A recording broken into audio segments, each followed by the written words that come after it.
Welcome to the 2021 Virtual Spring Gala for the Pontifical Faculty of the Immaculate Conception. I'm Brian Patrick, along with my friend Father Thomas Petrie. We've collaborated on a bunch of projects for EWTN Radio and Television. Thank you for inviting me here to Washington to be a part of your gala at the Dominican House of Studies. Brian, it's always great to see you. I'm glad you came.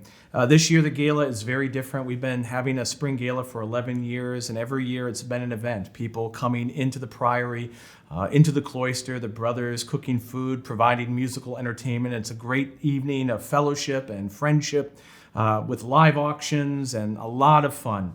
Of course, we've heard and we know this last year, everyone says it, it's a tired phrase by now, it's been a difficult year. Everything's different. Everything is different. We couldn't have the gala last year. Last year, we solicited and asked our friends and donors to support us. They did. They came out strong. It was, in many ways, the best gala we never had. But this year, we wanted to do something different. We want our friends to know that we're still here. We're still doing what we've been doing for over 115 years on this campus at 487 Michigan Avenue, teaching preachers to proclaim the gospel, preparing teachers to teach the gospel with conviction and with charity. Now, we have a live auction that's going on now and will be extended over the next few days. These are mainly items that you can experience to sort of give you a taste of the Dominican life. That's right, gala.dhs.edu. We're counting on the fact that once this pandemic is over, and we hope it's going to be over soon, that people will just want to be together, and that we hope they'll want to be together with us. So one auction item is Vespers and dinner at the Prior's table here at the Dominican House of Studies. So the winners of this auction will be able to bring 5 friends, 6 people total, to experience the evening life of what the friars experience. Yeah. There's another dinner that I think I want to bid on. Father Gabriel O'Donnell was the postulator for Father Michael McGivney's cause. He, of course, the founder of the Knights of Columbus, beatified in New Haven, Connecticut this past year. I understand he's going to host a dinner. That's right. Father Gabriel O'Donnell is one of our ordinary professors, and as you say, he was the postulator for Blessed Michael McGivney's cause, which means he has a lot of stories of miracles and possible miracles that didn't make it into the case for Michael McGivney's beatification. Wonderful examples of people who are devoted to Blessed Michael McGivney and the ways that the prayer to Blessed Michael McGivney actually brought consolation and sometimes real help and aid to those who invoked him. So we want you to bid on these items. You can bid and give at the same site. That's right, and I hope that our friends will be generous. I know they will be. This is a school that is tuition dependent, but also much more so depending on the generosity of our friends who want preachers and teachers of the gospel who know the truth, who know the faith, and are able to preach it and teach it with conviction, but also with charity and love. So if you're watching this live streaming now, you know the website, but remind us. Gala.dhs.edu. Now, many of you have seen the Dominican House of Studies. It's been here for decades, just next door to the Basilica of the National Shrine of the Immaculate Conception. You've seen it from the outside, but we want to invite you inside now and experience a day in the life of a Dominican friar.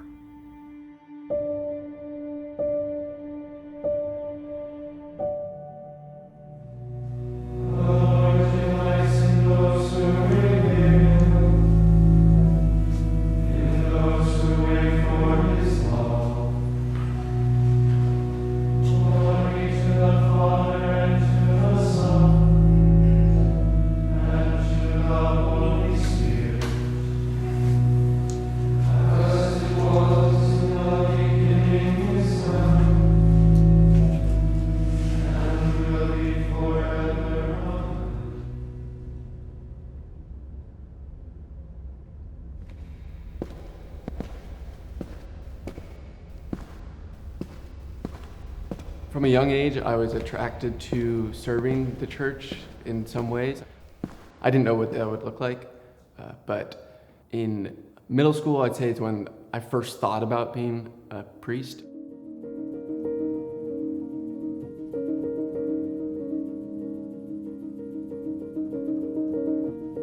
I had faithfully wanted to understand what the church was teaching, but sometimes the way it's presented is the church teaches X and, oh no, this is a difficult thing and this can't be cause for joy. And yet seeing the friars study and engage with the truths of the faith and recognize that this was life-giving was very captivating for me.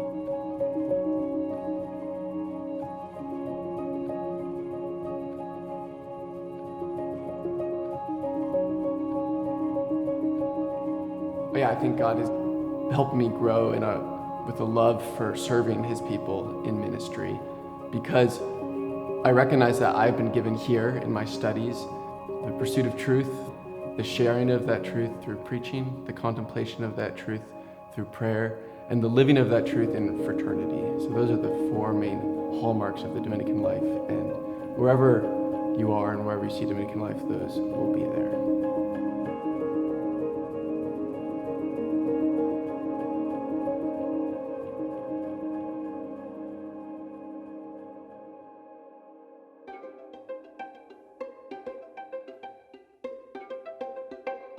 At 6:30, I'm in the chapel for morning meditation. We have half an hour of common meditation, 6:30 to 7. At 7, we pray morning prayer, our lauds.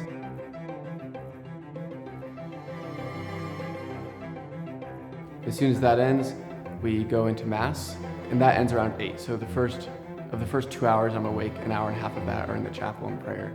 It's a good way to start the day.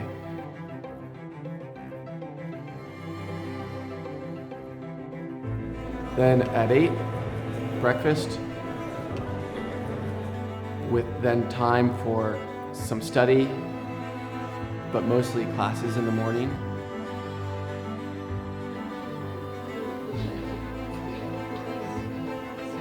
At noon we have rosary and midday prayer, followed by lunch.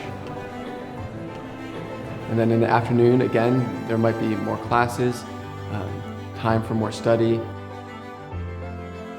time for some recreation. And at 5:30 we have Office of Readings and Vespers, our evening prayer. Often there's ministries in the evenings, and these days there's a lot of Zoom Bible studies or doing RCIA in the parish. But if you don't have a ministry in the evening, then time for studies, reading, writing, catching up on whatever you're behind on. That wraps down around 9 when we have compline, so night prayer, which is probably the most beautiful office here. We keep the lights dim, the candles are burning, our chants. We have some very unique Dominican chants that we pray at compline. I know it's a lot of brothers' favorite office of the day.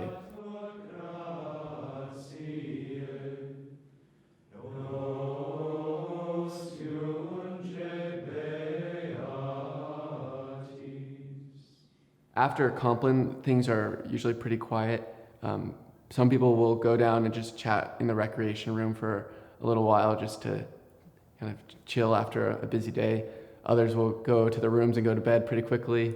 Yeah, that's the day.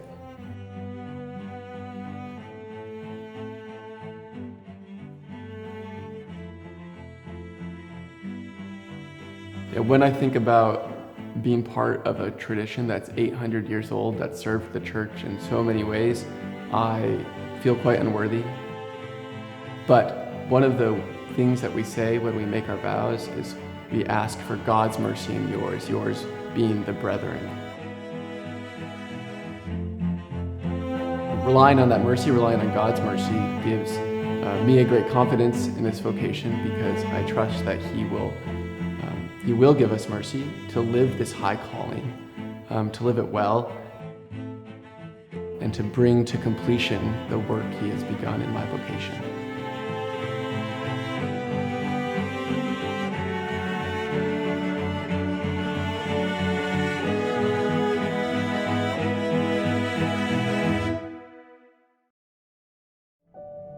That was sure fun, following a day in the life of a friar, and I would imagine after you live here a while, your days would seem very ordinary, but for now Deacon Philip, not ordinary at all. We were very blessed recently to have 8 of our brothers ordained to the transitional diaconate, which means by May of 2022, God willing, we'll have 8 new Dominican priests ready to go out into the world. I wonder, do you remember your time here? I came to the order out of diocesan formation, and what drew me to the order was exactly what I found when I came to the Dominican House of Studies, which is a love of the study of God, seeing the study of God not as something that is tacked on to my spiritual life, but actually comprises and is foundational to my spiritual life, which is to say, for the Dominican, knowing God is to love God and to worship God. And the more I know about him, the more I adore him, the more I worship him, and the more then I'm able to share him with those to whom I preach and teach. And in a few short years, he goes from that young student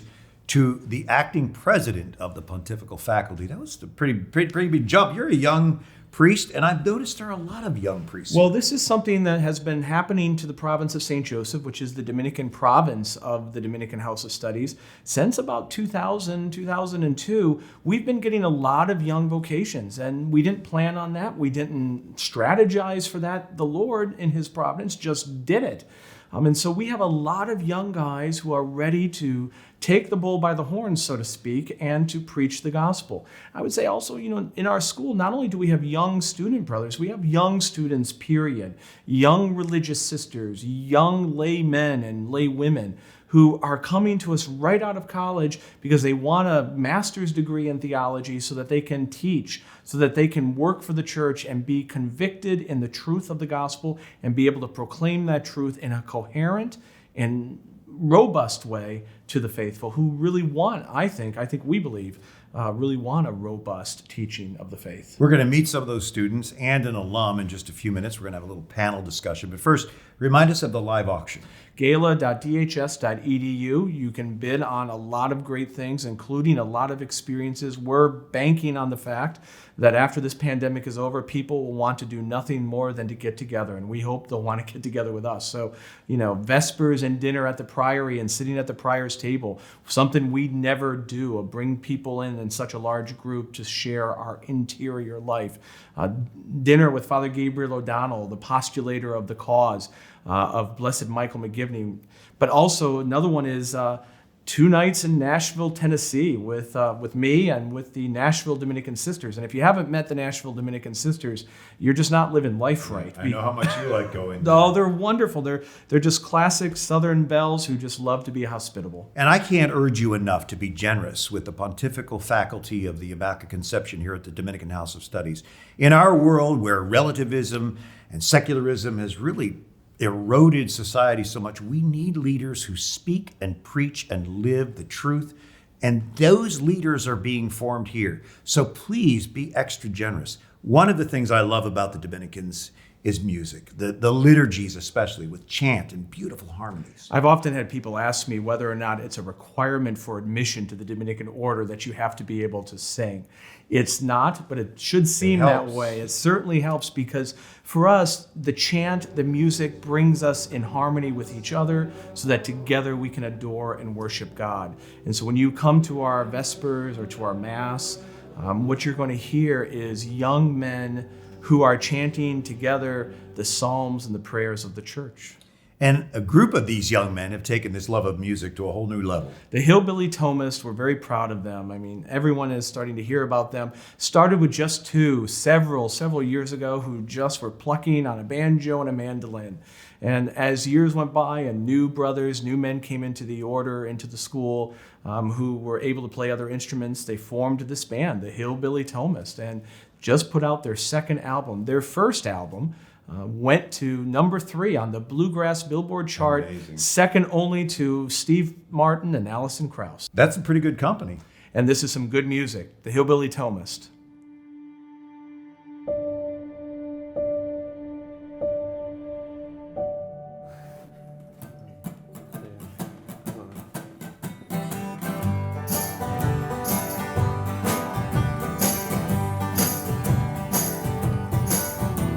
We are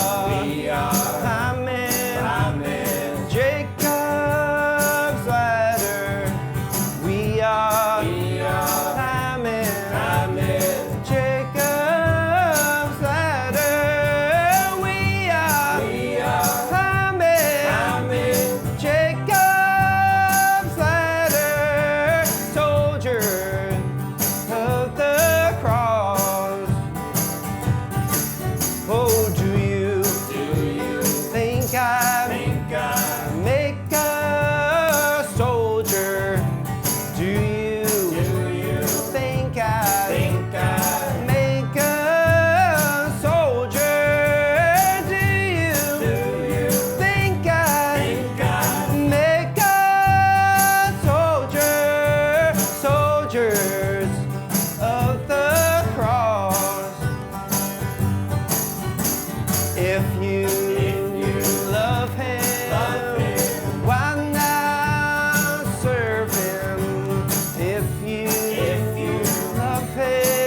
I just love music, Father. I see it as the bridge between heaven and earth. You know, the beautiful liturgical music we hear at the Dominican House of Studies and the Hillbilly Thomas. We also have some students and an alum with us. That's right. We have a group of talented students representing all of our students here with us this afternoon.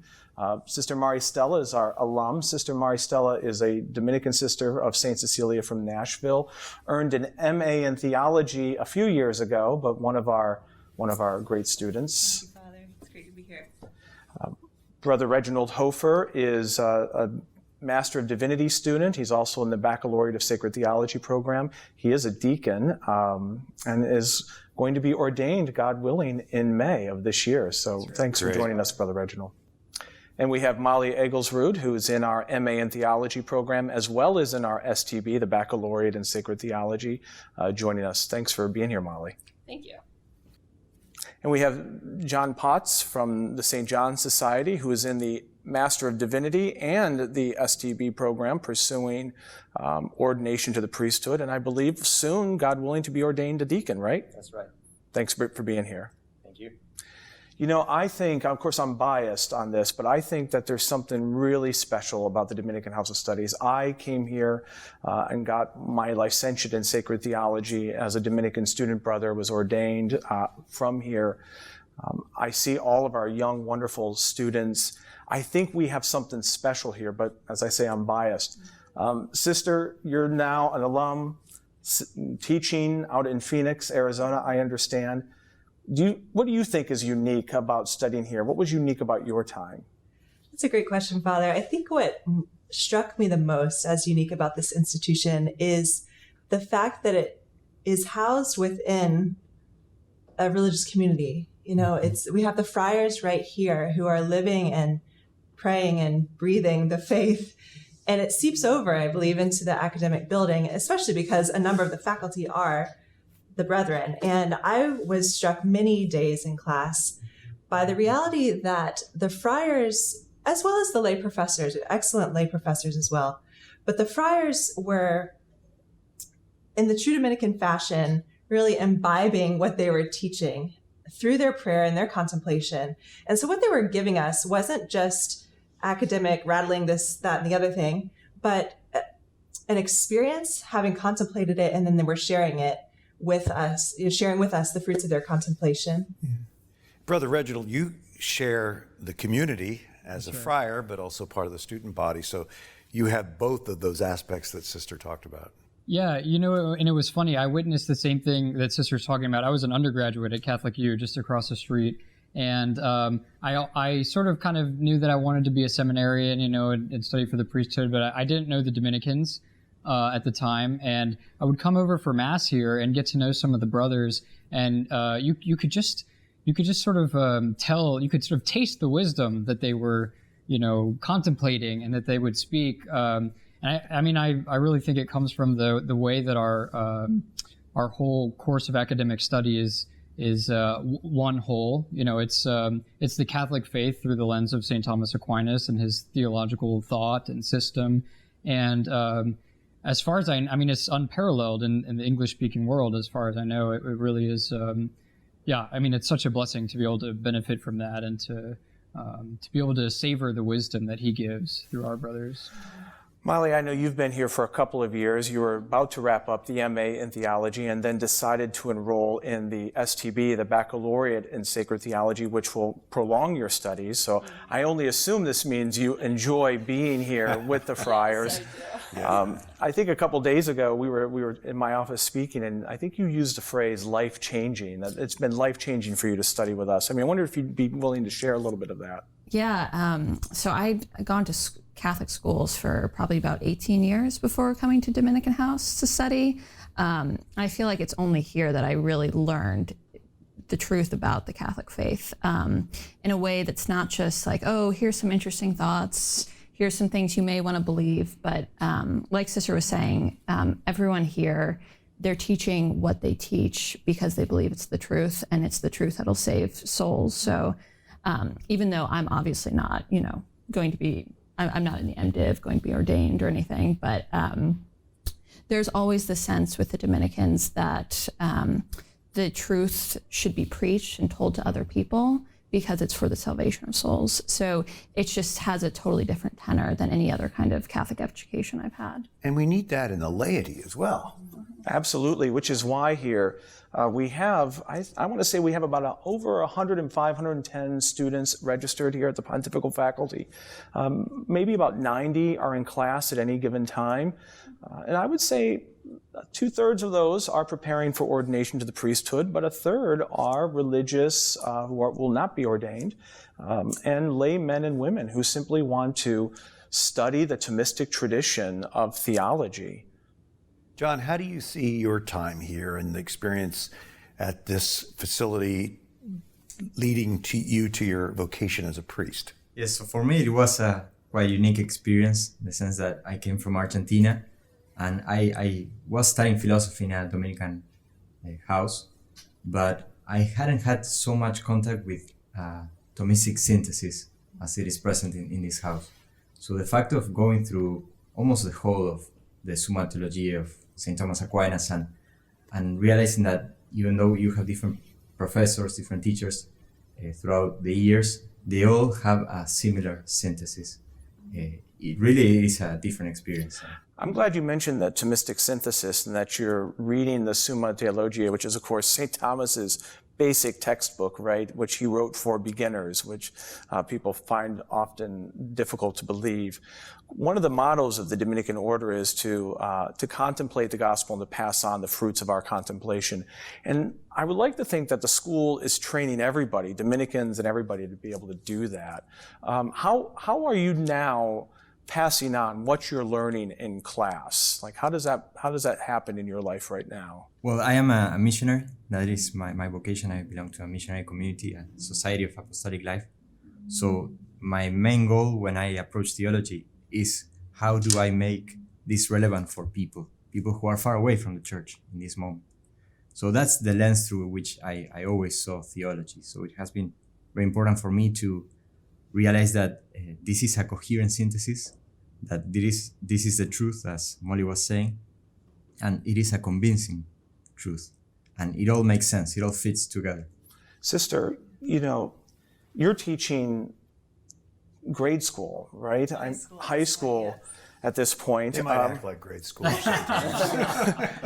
You're teaching high school at this point, and I presume that you're bringing to them things that you've learned here at the Pontifical faculty, including the teachings of St. Thomas Aquinas, because, we believe that he's not just some 13th century medieval doctor, but that his theology and his thought is relevant and useful to answers people's questions today. Absolutely, Father. Every day, I give thanks to God for my education here, as well as the formation of my own Dominican community. Our students are just swimming with the tide of relativism, that they are on social media all day long, and they're just bombarded by our culture that tells them that whatever they think is true, whatever feels good, do it, and so then they enter our classes every day. At my school, I teach religion, theology classes, as well as an ethics course to the seniors, and the conversations we're able to have, the questions they have,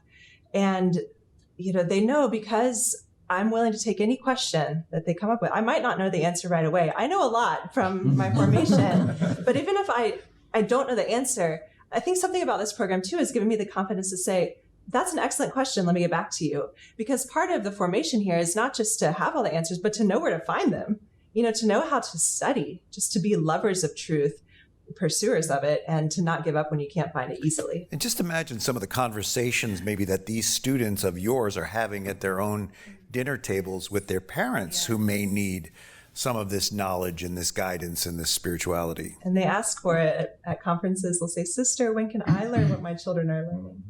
Molly, you mentioned, obviously you're not going to be ordained a priest, or a deacon. What do you think you're going to do with the degrees that you're getting from the Pontifical faculty?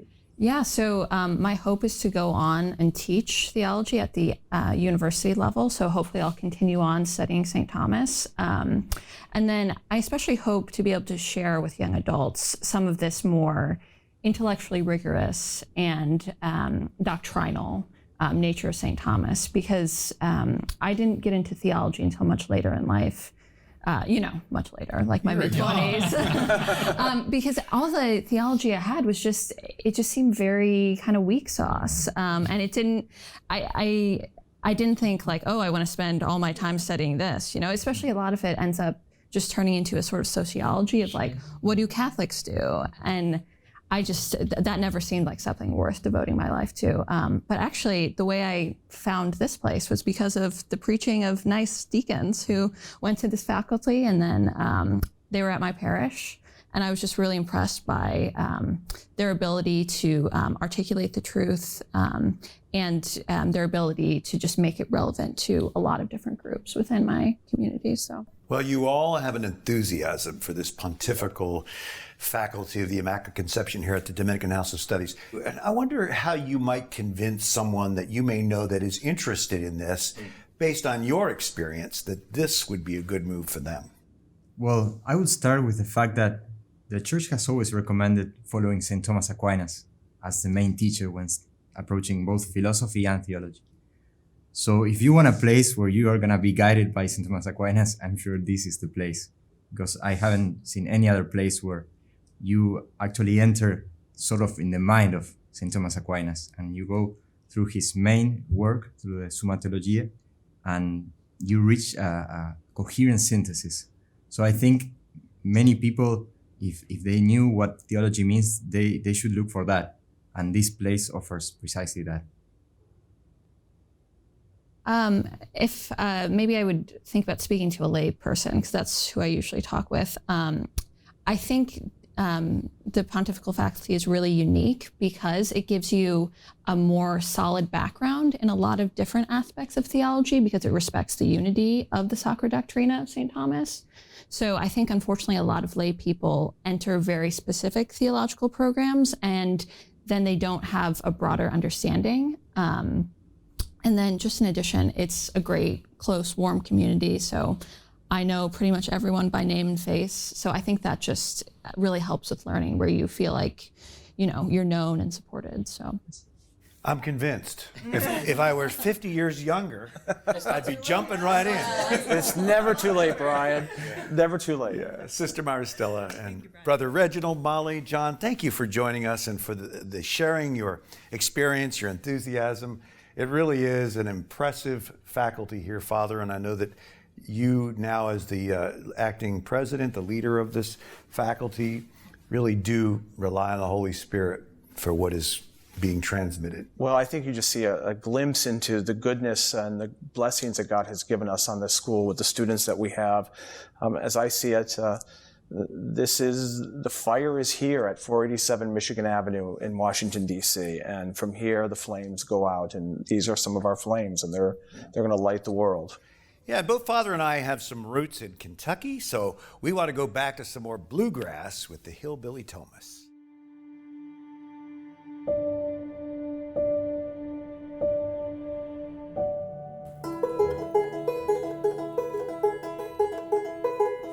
I want to go home and see my Savior. I want to go far and see my family. I want to hear angels sing in the midnight sunlight. I want to go to heaven or to Tennessee. Gonna trade my revolution for revelation. Trade my electric guitar for wise blood. Trade my Yankee Taylor for Southern trailer. Trade my rolling dice of fate for the God of love. I wanna go home and see my Savior. I wanna go far, see my family. I wanna hear angels sing in the midnight sunlight. I wanna go to heaven or to Tennessee.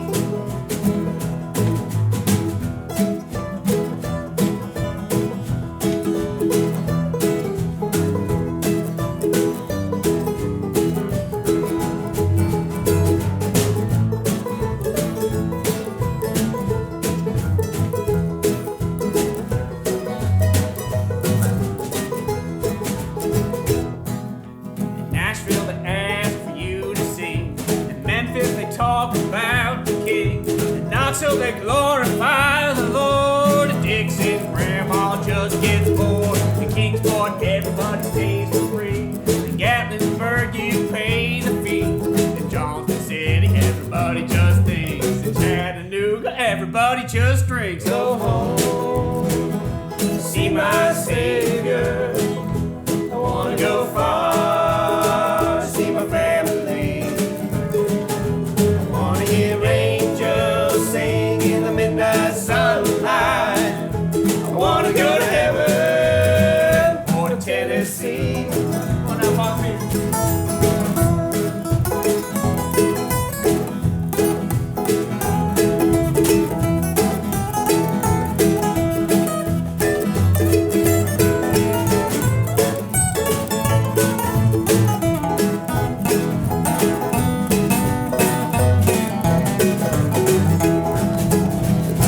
Make the angels cry, make the stars fall from the sky, punish the wicked and justify, send down the fire that purifies, bring down grace like summer rain, make the heart that's without stain, speak the word that's left unsaid, burn the world and raise the dead. I wanna go home, see my Savior. I wanna go far, see my family. I wanna hear angels sing in the midnight sunlight. I wanna go to heaven or to Tennessee. I wanna go to heaven or to Tennessee.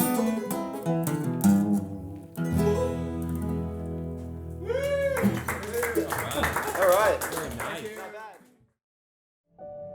You're watching the 2021 Virtual Dominican Spring Gala from the Dominican House of Studies. I'm Brian Patrick, along with Father Thomas Petrie, the acting president of the Pontifical Faculty of the Immaculate Conception.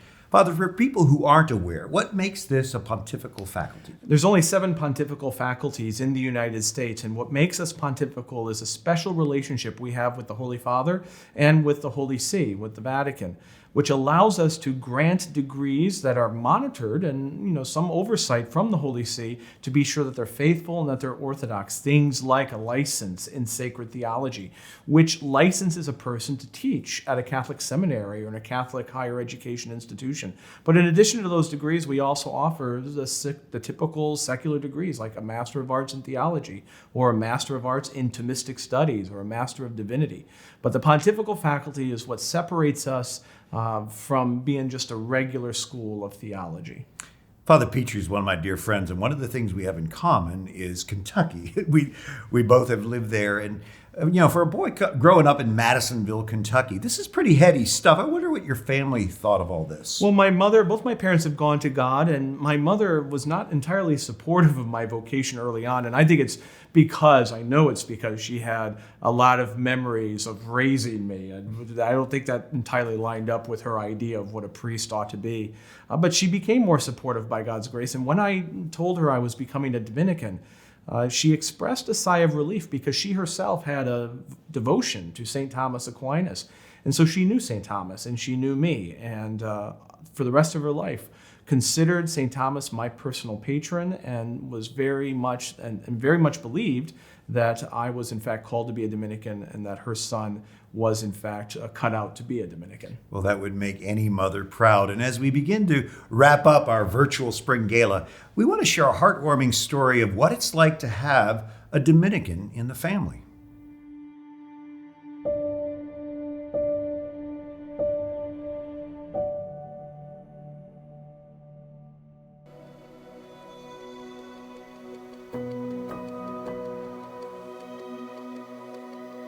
My child was always very curious, always thinking a lot. When he was 4 years old, we were saying the Lord's Prayer. We would say it every night at bedtime. And he stopped us. And he said, "Wait a minute, I don't understand what we're saying." And he's already thinking, what does this mean? I'm saying this every night. So much like St. Thomas Aquinas and St. Dominic, who did a lot of study and was willing to ask questions and delve into that and pray about it and study about it and then share it with us. As Jesus had Mary supporting him throughout his ministry, mothers have a very important role in their son's priesthood.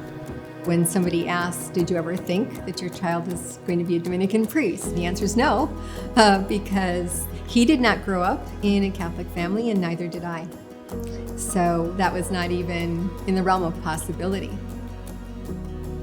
How he realized his vocation, I think, was through a lot of prayer. How did I learn about it is when he told me. And that was an interesting conversation because your first response is often, really?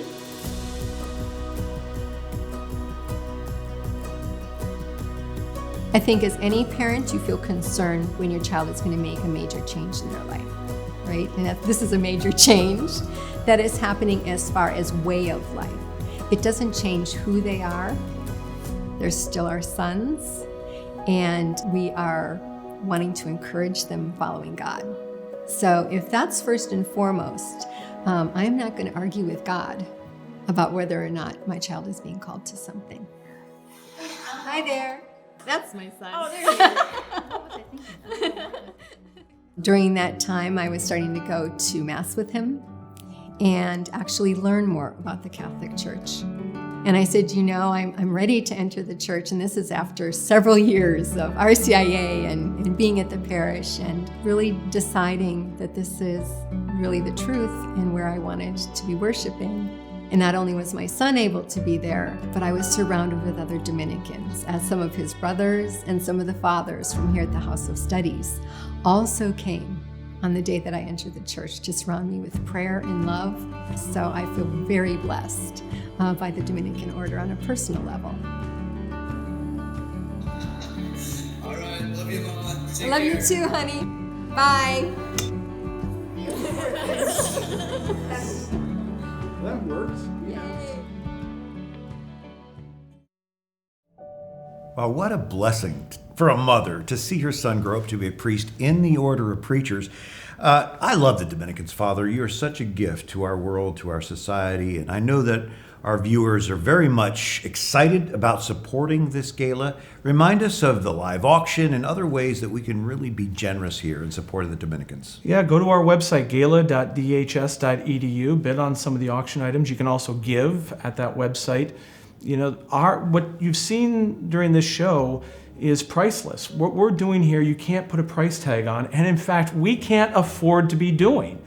Tuition does not pay for everything that we're doing for our students here. That's why we rely so much on the generosity of our friends and our benefactors. The Dominican order is 800 years old, and for 800 years we've been doing what we do. This school is over 115 years old, and I look back at that and I think 115 years, that's 9 popes, that's 2 world wars, that's the Spanish flu pandemic, that's the COVID pandemic. And throughout all of that, we have not stopped. We continue to do what we do because we love the Lord and we want others to love Him as we know Him and love Him. And in order to do that, we need help. We need our friends' help to continue the mission that we have. Well, Father, I love the way the Dominicans learn and teach the Word of God, preach the Word of God, and certainly practice what they preach. It's now up to us to be generous in support of the Pontifical faculty here at the Immaculate Conception. Brian, I'm so grateful that you've joined us for this. I'm grateful for our friendship, grateful for all of our friends who have watched this presentation, and looking forward to seeing all of you in person when this pandemic ends. Gala.dhs.edu. Looking forward to seeing you there.